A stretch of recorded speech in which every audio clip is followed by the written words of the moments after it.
Bueno, hoy vamos a seguir con la serie de El profeta Elías y vamos a ver esa guerra que la Biblia nos habla contra Baal. Esta historia pasó aproximadamente en el año 906 antes de Cristo, o sea, casi llegando al siglo IX, tiene lugar esta contienda, esta pelea. Y vamos a ver el capítulo de este libro de Reyes que nos va a ayudar mucho a entender muchas cosas acerca de la profecía, acerca de estos conflictos de naciones, donde Israel es una nación ya, Judá es otra. Hay un rey, nos estamos centrando mucho en el reino de acá porque es donde más historia nos habla, y en el otro pues está Josafat en Judá, pero las cosas no están tan mal como en Judá, ¿no? Entonces Acab convocó a todos los hijos de Israel y reunió a los profetas en el monte Carmelo. Entonces, ¿qué es lo que pasa? Que el rey está ahora siguiendo las indicaciones del profeta Elías. Todo Israel está siendo convocado junto con los profetas falsos ahí en el monte Carmelo, porque es donde va a haber una de las manifestaciones más impactantes que Dios les va a hacer en su tiempo. Entonces, el monte Carmelo fue la plataforma que Dios usó, el púlpito, por decirlo de alguna manera, donde iba a manifestarse su poder, su gloria, y ahí iban a estar reunidos todos ellos. No había llovido, habían pasado más de 3 años en que no había caído gota alguna, y aquel Carmelo, que regularmente estaba lleno de fertilidad, ahora era un lugar seguramente estéril, ¿no? Seco. Y acercándose Elías a todo el pueblo, hizo una pregunta, porque a veces uno como líder no entiende el razonamiento de alguien que no sabe quién es Dios o que no quiere entender quién es Dios. Y les dice, ¿hasta cuándo van a claudicar vosotros entre dos pensamientos? O sea, ¿hasta cuándo van a andar brincando de rama en rama? O como cuando alguien está dañado de un pie que es cojo y que camina mal, así. ¿Hasta cuándo van a estar divididos en dos pensamientos? ¿Hasta cuándo? Dice, vosotros, si Jehová es Dios, síganle a él. Y si Baal es Dios, entonces vayan en pos de él. Y el pueblo no pudo responderle ninguna palabra, porque esta decisión los motivaba a abandonar a uno de los dos, aunque ciertamente a Jehová ya lo habían abandonado, pero ellos habían hecho un sincretismo, habían hecho una espiritualidad tibia en la que pensaban que al beber de las dos fuentes era bueno. Como cuando la gente dice, todo es Dios y somos buenos y adoramos a los ídolos, pero nos lleva a Dios, sabemos que hay un Dios y así. Pero no dejan de claudicar entre dos pensamientos, andan de rama en rama entre la verdad, que es la Biblia, y entre la religión hecha por el hombre, que son los ídolos, ¿no? Entonces, se portaban como cuando un marido es infiel, que dice que ama a su esposa y no la puede dejar, pero tampoco deja a su amante. Es un tipo así. Entonces, ¿hasta cuándo iban a aceptar esa situación? Y el mundo de hoy vive igual. Muchas pandemias, mucho consejo, mucha predicación, pero ¿hasta cuándo ellos van a realmente volver al Dios verdadero? Y Elías volvió a decir al pueblo, porque ellos no pudieron decirle nada. Solo yo he quedado profeta de Jehová, más los profetas de Baal hay 450 hombres. O sea, él sabía perfectamente, Elías tenía el conocimiento de cómo estaba la religión ahí en Israel en ese tiempo, la adoración tan falsa, tan pagana. Él sabía cómo los ayudaban, cómo cuidaban estos falsos sacerdotes del culto. Entonces dice, yo sé. Entonces, él sabe que hay muchos profetas, pero dice que solo él ha quedado. Dénsenos pues 2 bueyes y escojan ellos uno y córtenlo en pedazos y pónganlo sobre la leña, pero no pongan fuego debajo. Y yo prepararé el otro buey y lo pondré sobre la leña y ningún fuego pondré debajo. Entonces ahora venía el reto para realmente dejar de tener un concepto humano y dejar que Dios decidiera. Estamos hablando de dioses, dice Elías, entonces que ellos pues realmente decidan quién es el verdadero Dios, que ellos nos respondan. Estábamos viendo anteriormente el Salmo 115 donde habla de los ídolos, que dice que no son nada, que tienen oídos pero no oyen, no oyen tu oración, tu ruego, tienen boca pero no hablan, no tienen el poder de responderte, tienen nariz pero no huelen el sacrificio que les das. Entonces dice él, pues hay que ofrecerles un sacrificio de animales, que ustedes escojan cuál y vamos a ver quién es el que va a responder. Entonces, ¿por qué pide este sacrificio? Pues porque así lo pedían los dioses, ¿no? Sacrificio de un animal. Y la leña para poder, quemar el sacrificio y todo ese tipo de cosas, ¿no? Entonces, es ahí donde nosotros empezamos a ver que esperar la respuesta de Dios va a ser algo crucial en nuestra vida. Iban a poner leña, ¿no? Que para nosotros la leña, el cordero pues representa a Jesús y la leña representa la madera, ¿no? Con la que fue crucificado, donde fue puesto nuestro Señor. Entonces iban a hacer un tipo de Pascua, iban a hacer un tipo de celebración donde iban a recordar, por ejemplo, Israel cuando salen del Éxodo y que hacen la Pascua, que hacen un holocausto, reconociendo el poder de Dios. Era lo mismo que iba a pasar ahí en el Carmelo, a reconocer el poder de Dios. Entonces, ellos iban a preparar uno y Elías iba a preparar el otro. Entonces, así como Juan el Bautista, 9 siglos después, viene y prepara el camino del Señor, es lo mismo que hizo este Elías. Vino a preparar el camino para que el pueblo de Israel volviera a Dios, regresara al Señor. Entonces, así es como debía de ser esa obra. Por eso Juan el Bautista es a tipo y figura de Elías, ¿no? Entonces, ¿qué hizo? Pues pidió el cordero a voluntad, ¿no? Iba a ser ofrecido. Elías sabía cómo los levitas lo ofrecían, él lo iba a ofrecer. Ellos no, pues no sabían cómo se hacía todo el ritual. Entonces la leña y los sacerdotes y todo acomodaban el holocausto, cosa que ellos lo hacían los profetas falsos que ellos habían puesto. Entonces toda su liturgia estaba mal, estaba inventada y Elías lo estaba haciendo de la manera en la que más apegado estaba la palabra. Entonces dice Elías, invocad luego vosotros el nombre de vuestros dioses, porque tenían muchos, no solamente a Baal. Y yo invocaré el nombre de Jehová, el único. Y el Dios que respondiere por medio de fuego, miren lo que está diciendo, ese sea Dios. Ya, ni ustedes ni yo. Ya hablamos demasiado. Ni tú, ni tu Baal, ni yo Jehová. El que responda con fuego. Entonces, y el pueblo dijo, bien dicho, aceptaron, debían de clamar no a su Dios, sino a sus múltiples dioses para ver cuáles contestaba y Elías clamaría al Dios todopoderoso al que clamamos nosotros.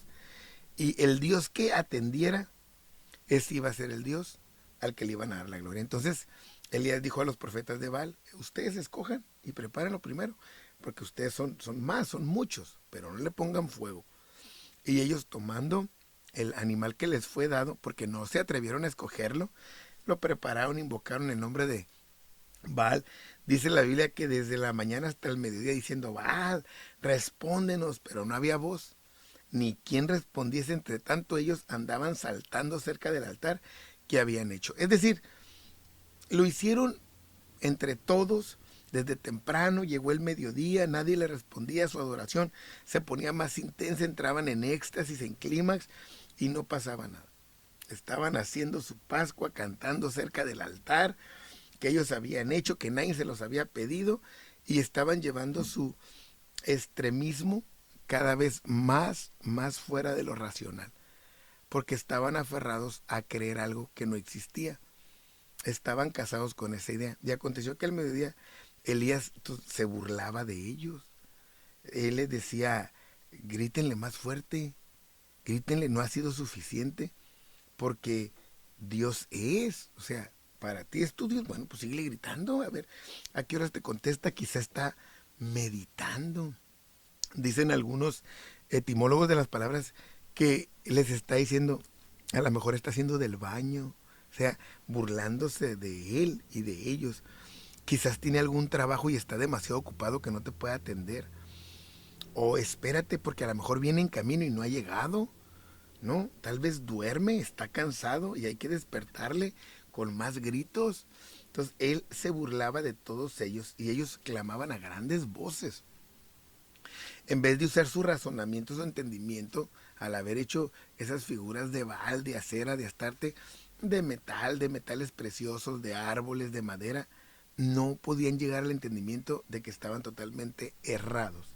Y clamaban a grandes voces y se cortaban con cuchillos porque pensaban que si la sangre de los animales no era suficiente, a lo mejor la de ellos podía llamar la atención de sus dioses. Y sangraban, pero no pasaba nada.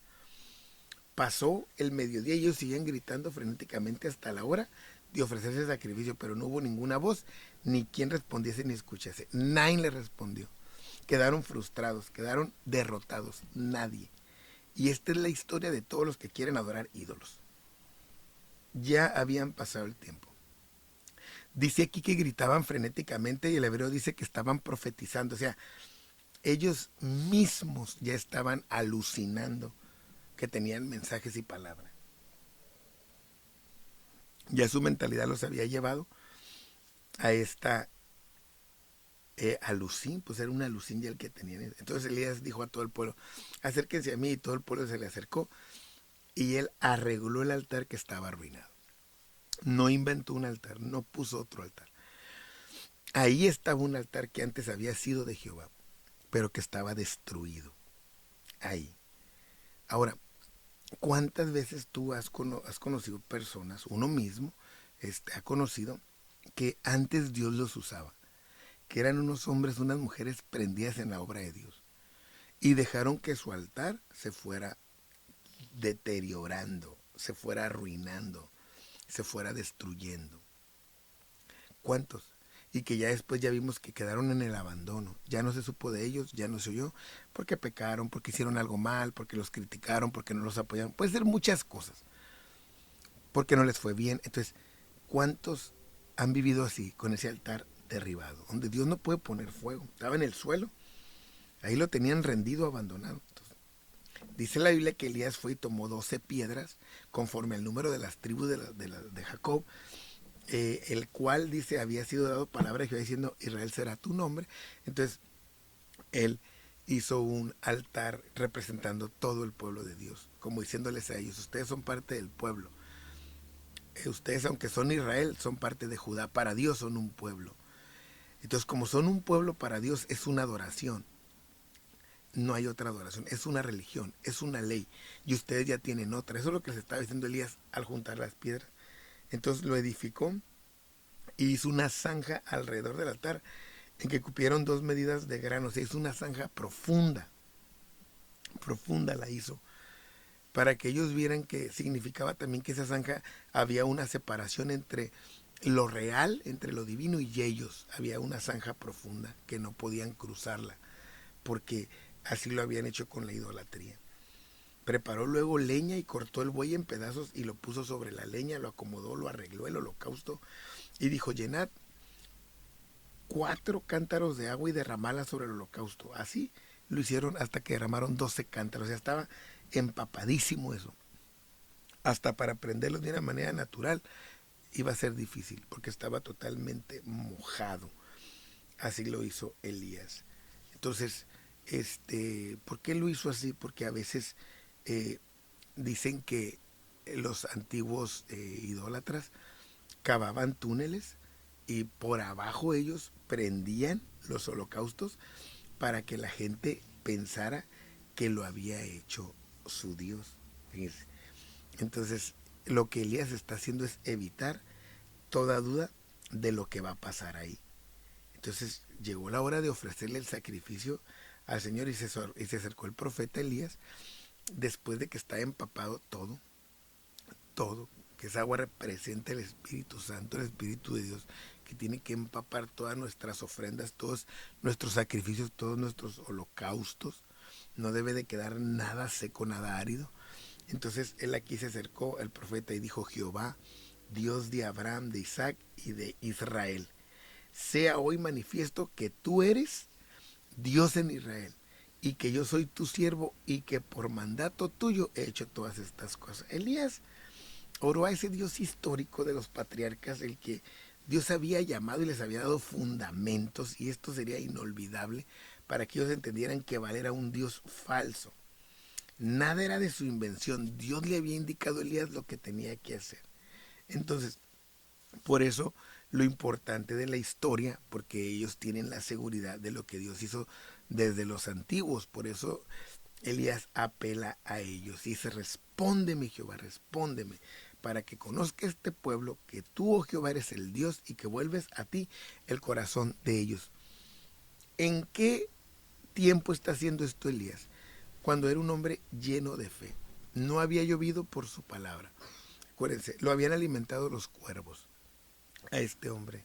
Había sido alimentado por una mujer de Sarepta, donde él vio que el aceite y la harina no escaseaban. Resucitó al hijo de esta mujer y milagrosamente no lo habían hallado. Y ahora estaba a punto de hacer que lloviera, porque Dios había estado con él en todo momento. Entonces, ¿qué pasó? Cayó el fuego de Jehová y consumió el holocausto, la leña, las piedras y el polvo, y aún lamió el agua que estaba en la zanja. Entonces del cielo vino ese fuego de Dios, porque los Baales usaban fuego de ellos, fuego extraño. Ese fuego entonces de Elías consumió todo, era un holocausto total, poderoso. Dios aceptó toda la ofrenda. ¿Saben por qué? Porque aceptaba al ofrendante. Entonces todo el pueblo se postró y dijeron: Jehová es el Dios, Jehová es el Dios. Todos cayeron de rodillas adorando al Dios de Israel, reconociendo a Jehová como el único y soberano Dios de la tierra. Entonces Elías dijo: prended a los profetas de Baal para que no escape ninguno. Y ellos los prendieron y los llevó Elías al arroyo de Isón, y ahí los degollaron. ¿Por qué? ¿Por qué los mataron? Porque eran falsos, porque desviaban al pueblo, porque lo engañaban, porque no lo iban a aceptar, porque no estaban de acuerdo, porque sus ganancias iban a perder. Entonces estos hombres deberían de morir, porque eran del pueblo y sabían que en la ley todo aquel que buscara una adoración o nombrara a otros dioses debía de morir. Máxime que ellos representaban el liderazgo y el sacerdocio del pueblo de Israel, siendo falsos, puestos por hombres. Bueno, espero que estos videos de esta serie del libro de Reyes sean de bendición para tu vida, y que puedas ir estudiando un poco más, aprendiendo un poco más de las bendiciones que Dios tiene para nosotros en este tiempo. Así que ánimo y seguimos en el estudio.